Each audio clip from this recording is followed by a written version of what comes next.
my viewers, ask for relationship advice, and also give me some advice. This is our 3rd year of doing this. Let's hope it doesn't go bad. So all of the questions are written on cue cards. Feel free to screenshot as we go throughout. These were all submitted anonymously, I would like to say. But you can try and guess who said what.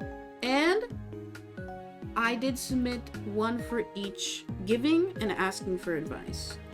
Try to figure out which one was me. First off, how do I break up with my boyfriend? We have not gotten a question like this in the entire 3 years of doing this on stream. I remember seeing this and I was very surprised. But how does one end a relationship? We all talk about the start, the beginning, the middle, but never the end. How can you healthily break up with someone? First, make sure that you are safe. Make sure you have support in your family and friend circles.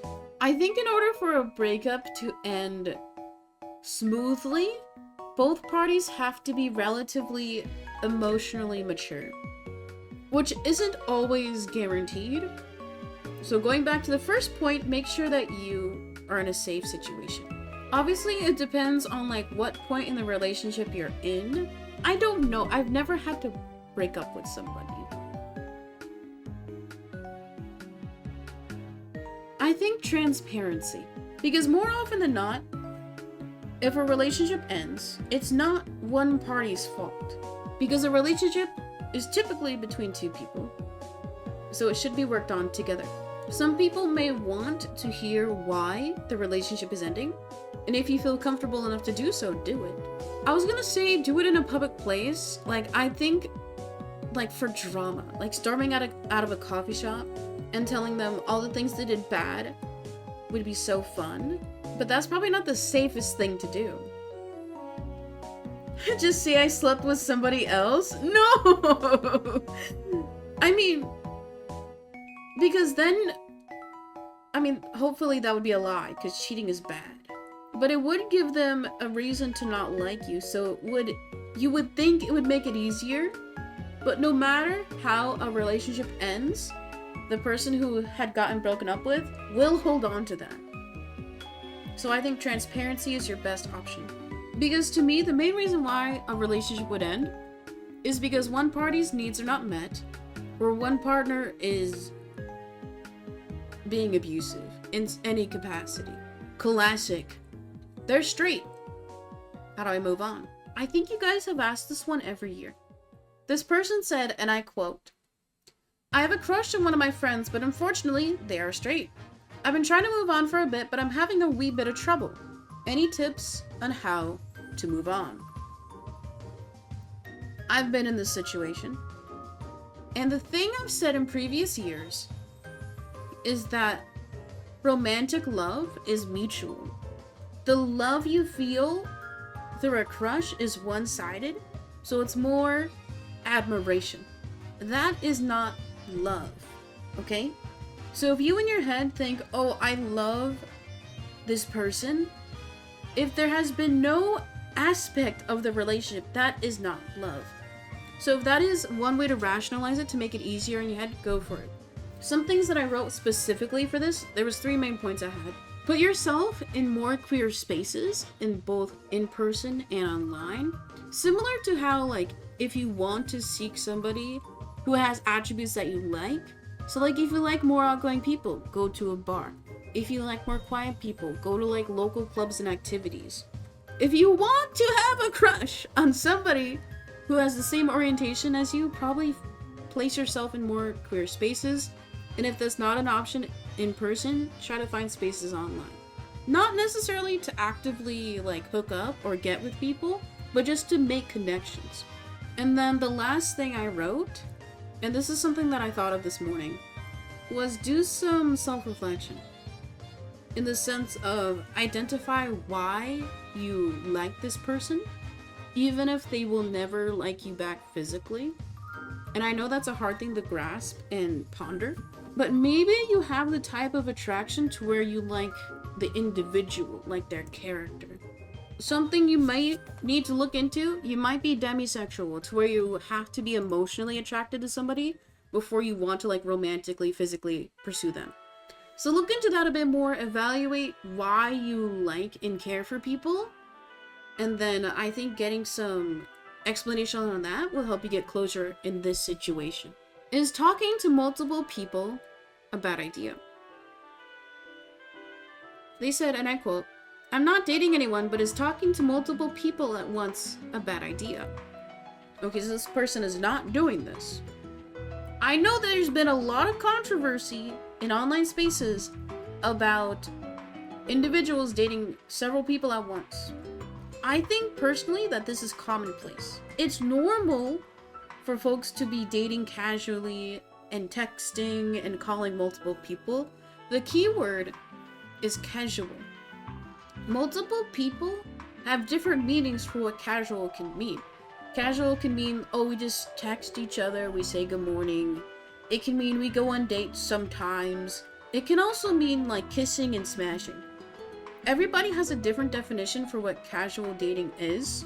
If you don't want to get like STIs, always wear protection no matter who you smash. I think just understand what your own personal boundaries are and communicate that with people. So like, if you're fine with like people you're dating like kissing other people, communicate that. If you're not okay with folks like smashing other people, then be very vocal about being exclusive early on when you're dating somebody. But it's not necessarily a bad idea to talk to multiple people. I think it's one of those circumstances where you are looking to find a connection versus waiting for a connection to organically happen. And that's fun. That's how some people date. Just keep that in mind. This one was a harder question for me to like answer, but it's more lighthearted. What gifts should I get from my partner? Quote, "What do you do when you're out of ideas of quirky gifts and you want to meme it up with your partner?" If you're at a point where you're like emotionally intimate with somebody and you want to make jokes and stuff for gifts, and if you don't want to do something like more heartfelt, I think something more fun, if you're artsy, you know those like cringe like joke meme Valentine's Day cards you see where it's like a character and then like a one-liner joke in Comic Sans? I think doing something in that style with your partner could be kind of funny, like with little inside jokes you guys have, because then it's like literally meme, right? But I think it's cute that you want to joke around a bit more. This person said simply, "How can I become a stay-in husband?" And you know what I'll say? Put "looking for love" in your Tinder bio. Nah. I don't know what dynamic is. I don't know if this person is a girl or a guy or NB. Because obviously, the dynamics are different.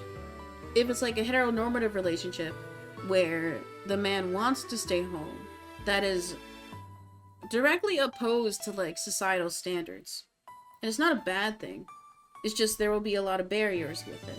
And if it's the dynamic of like two guys, there's less probably societal pressure, if that makes sense.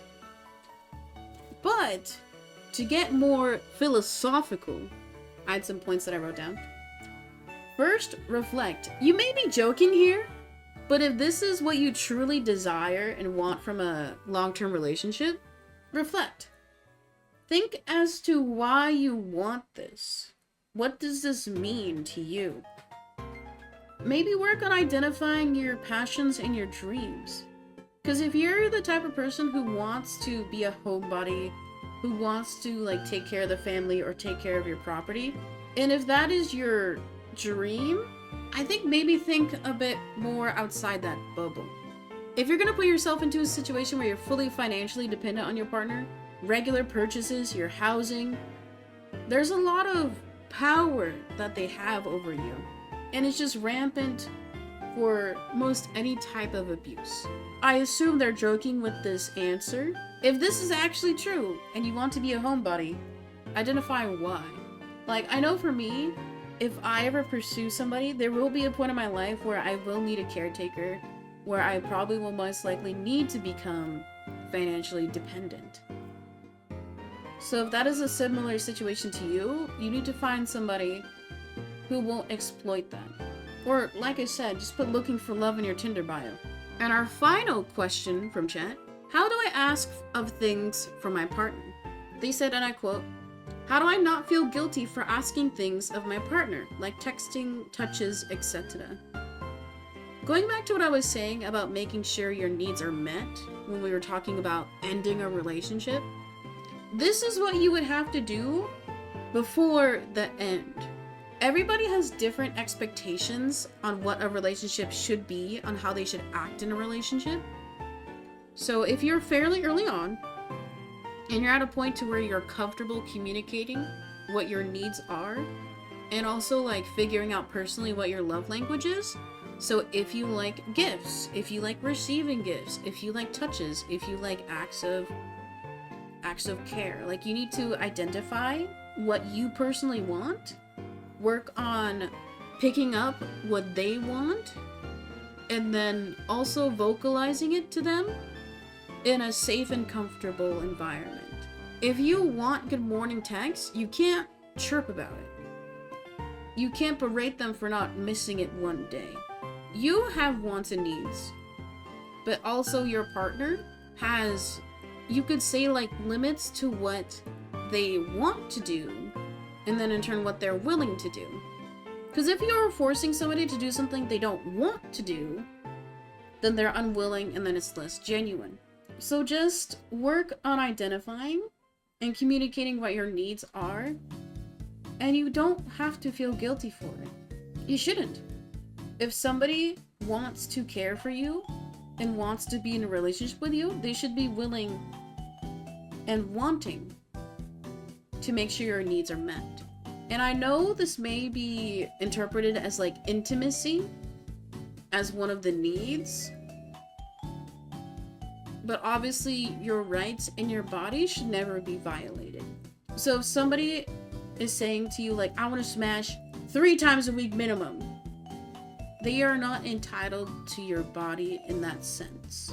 Now we're gonna go through the advice that you guys gave me, and also your fellow viewers at home. First off, don't date if you're broke. I feel called out. This is so mean. As you guys know, I didn't work for several years because of my disability. I'm working part-time now, so like I got a little bit of change. I can afford to take somebody to Olive Garden if need be. I know this is partially joking. It's a hard truth. But isn't this just like talking about how poor people should not like have relationships and have kids? Like, this is so classist. If you're truly broke, joking, not joking, you need to find somebody who wants to financially take care of you. Obviously have your own money, like have your own source of income, but you gotta find somebody more well off than you. Classic. Somebody says this every year, but communication is key. I'm gonna keep shitting on this response. Yes, I swore. This is the most basic thing you can say. What does communication mean? Communication can mean speaking nicely and being vulnerable and open. It can also mean yelling. What does this mean? And it's a different person who says this every year. Once I chirp, they never say it again, but a different guy says it. What does this mean? Think about it and resubmit your essay. Next up. I thought this one was actually pretty good. Don't dedicate songs you like. I never did this. I've never been a music head. The person I dated was not a music head, so we didn't have a song. But they did tell me after. They were telling me how anytime they heard a Fall Out Boy song, they thought of me. So they were like, I don't listen to them. And I was like, okay. Don't make a mixtape with somebody you're casually dating. Don't have a song. It's just gonna hurt. Don't do it. Do not settle for less. I'm gonna read this exactly how they wrote it to me. Do not settle for less! Exclamation point. You are an icon, a legend, and you are the moment. 3 exclamation points. Let's not lower our standards and let's not settle for the bare minimum, because you deserve better than that, less than 3. You know what's funny? The person who said this last year said it again this year. It's almost like it's their slogan at this point, you know? I was thinking about this one when I was writing out this cue card, because there is like the pressure to make a relationship work for girlies, right? Like you have to make your husband happy because the patriarchy. You should not settle, but also you can't expect the world out of everyone you meet. Like there's no such thing as the perfect person. And even if somebody is more simple, to where they might not have the best job, they might not have these wondrous aspirations, as long as that person truly has pride in who they are and what they do, how they conduct themselves, I don't think that's settling. If somebody is like mean to you, you don't have to make that work. So I guess just identify what you want truly in a person. If somebody you're dating doesn't align with that, it's not that you're settling. I guess people just need to work on identifying what they want so they can determine if they want to compromise or if they want to drop someone. I just hate the word settle. It's automatically demeaning. Just because your expectations are this, and this, doesn't mean somebody you're pursuing has the same expectations of themselves. Obviously, we're talking about like individuals who aren't doing bad behavior. Next up, trust your heart, but be cautious. This person said, trust your heart, be cautious, and try to have fun. And if it doesn't work out, chop it up to the game and move on once you're ready. Straightforward, I like that. Listen to your heart. Identify what you want and go for it. But I almost said don't put all your eggs into one basket, and that's not the right thing to say. I think being cautious means knowing what the signs of a bad relationship is. You can love, but don't love someone who doesn't deserve to be loved. Our final advice that you guys have given me. Learn how to truly care for those you love. I personally have been thinking about this a lot. I've been in counseling, I'm back in. They enrolled me for a year, but something that I personally have been learning how to do is learning how to like authentically feel. Which seems really silly to like say out loud, but for so much of my life, I've been like repressing what I feel, and that can mean either internalizing my thoughts and how I see and view things in the world, and then also my affection for others. Going back to our point of everybody loves differently, I think it's really good to learn about yourself and learn about who you are pursuing romantically and also your friendships to learn how they want to be cared for too. So I thought this one was really sweet. No, Narch, this was me. This was me. I'll leak. I wrote this one. Well, there we have it. That was this year's I Give You Advice, You Give Me Advice relationship stream. Thank you to those who submitted once again. If you want to participate in next year's, all you gotta do is follow my social media. I usually post these a few weeks before Valentine's Day. But thank you. You know what? We learn more every single year. I feel like I'm getting more and more like emotionally mature with my answers. So, I'm 25. I've been single for 39 years.